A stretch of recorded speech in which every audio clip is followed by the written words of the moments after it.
안녕하세요. 마스터 코치 조기원입니다.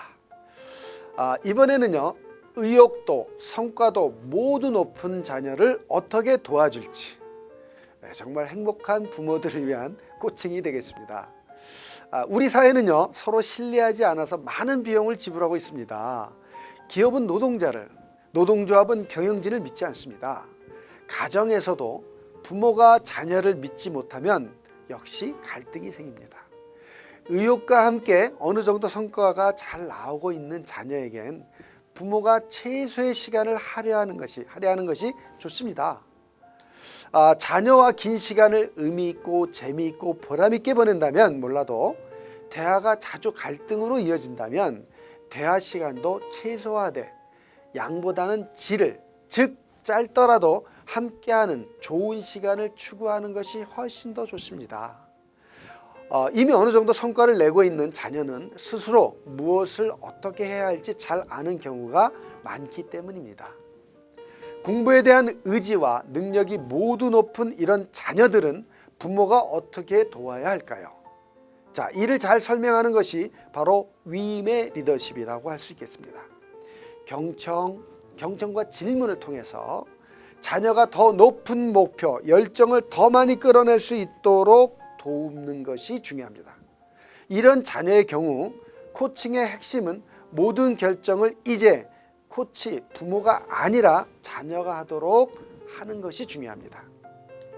결정 후에도 실행하는 권한과 책임까지 자녀에게 완전히 다 위임해도 좋습니다. 하지만 이런 경우 자녀가 오해하지 않도록 주의해야 합니다. 왜 그럴까요? 부모가 모든 걸 자기한테 넘기고 팔짱을 딱 끼고 있는 듯 보이기보다는 믿고 신뢰함으로, 내가 너를 믿으니까, 그리고 자녀가 이미 잘 해왔고 앞으로도 잘할 것 같으니까 스스로 하도록 맡긴다는 것을 아이가 이해하도록 하는 것이 매우 중요합니다. 그러기 위해서 일정한 시간을 정해서 아이와 정기적으로 대화하는 시간을 정하고 질문과 경청을 중심으로 해서 완벽한 코칭 대화가 필요합니다. 이런 시간을 정하면 자녀 상황을 정기적으로 모니터링할 수 있기 때문이죠. 그렇겠죠? 자, 우수한 직장인에게 상사가 부하 직원에게 이렇게 말했다고 가정합시다. 무역회사예요. 오늘은 바이오와 함께 점심을 먹는데 30분쯤 대화를 나누고 10분쯤 산책을 한 다음에 사업 핵심을 전달하고 오후 3시까지는 돌아와 보고해. 알았지? 김대리. 이렇게 말하면 유능한 김대리는 어떨까요? 부하 직원이 상사를 어떻게 생각할까요? 유능하고 독립심이 어느 정도 있는 유능한 직원이라면 1년 안에 반드시 나가서 회사를 독립할 가능성이 매우 높습니다. 그렇겠죠? 의욕과 성공 경험을 다수 가진 사람들은 왜 그 일을 하는지, 어느 정도 성과를 원하는지 정도만 알려주면 알아서 기대치보다 높게 일을 잘 완수합니다. 자녀가 이처럼 높은 의욕과 성적 모두 높다면 이제 위임의 리더십을 사용하시면 됩니다. 위임의 리더십을 설명드리면 다음과 같습니다. 첫째, 공부 계획과 방법에 대한 모든 결정을 자녀가 결정하도록 합니다. 목표만 함께 정하되 방법은 스스로 결정하도록 배려합니다. 자녀가 특히 사교형이라면 무관심하지 않다는 부모가 절대 무관심하지 않다는 느낌을 전달해 주는 것이 매우 중요하겠네요. 그렇죠? 둘째, 자녀의 생각을 잘 경청해야 합니다. 여기서 경청이란 아무런 판단 없이 준비 없이 그냥 자녀가 하는 말에 집중하는 태도를 말합니다. 우리는 남이 말을 잘 들을 때 어떻게 듣습니까? 아무 생각 없이 듣습니까?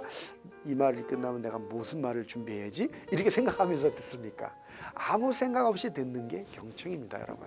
셋째, 높은 성과를 내고 있으며 의욕을 갖춘 자녀라면 적절한 위험을 부담하면서 좀 더 높은 목표에 도전하도록 지도하는 것이 필요합니다. 도전을 끌어내는 질문 사례를 한번 보겠습니다. 너가 지난 시험에 거둔 것보다 더 큰 성과를 내려면 앞으로 어떤 걸 하지 말아야 하고 어떤 걸 해야 할까? 이렇게 질문하는 거죠. 자녀를 더욱더 넓은 범위에서 사고하고 자신의 미래나 경력에 관해서 확장된 시야를 갖출 수 있도록 돕는 겁니다. 특히 변화무쌍한 미래에 대한 두려움을 가진 아이들이 많습니다. 불안을 가진 아이들이 많습니다. 이보다는 설레는 마음으로 미래를, 알 수 없는 불확정 미래를 즐길 수 있도록 돕는 게 코칭입니다. 연이은 4번의 강의를 통해서 자녀의 상황에 따른 4가지의 부모의 리더십 유형을 살펴왔습니다. 이처럼 자녀를 의욕과 성과 2가지 축으로 구분하고 의욕과 성과 모두 낮은 아이는 지시의 리더십으로, 의욕만 높은 아이는 아직 성과가 낮은 자녀죠. 이런 아이는 지도의 리더십. 모두 높았지만 갑자기 의욕이 떨어진 아이는, 그런 듯 보이는 자녀는 격려의 리더십. 모두 높은 경우는 앞서 말한 대로 위임의 리더십을 사용하는 것이 현명한 부모의 리더십이라고 하겠습니다. 여러분, 이 4가지 방법을 여러분은 배우셨습니다. 하지만 가장 중요한 것은 역시 긍정의 마음을 가지고 자녀를 대하는 것입니다. 오늘의 모습이 아니라 앞으로 아이가 좋아질 모습을 미리 그리고 바라보는 능력, 이것이 바로 부모의 능력이자 행복한 성공자로 만드는 중요한 방법이 되겠습니다. 오늘 강의를 마치겠습니다. 감사합니다.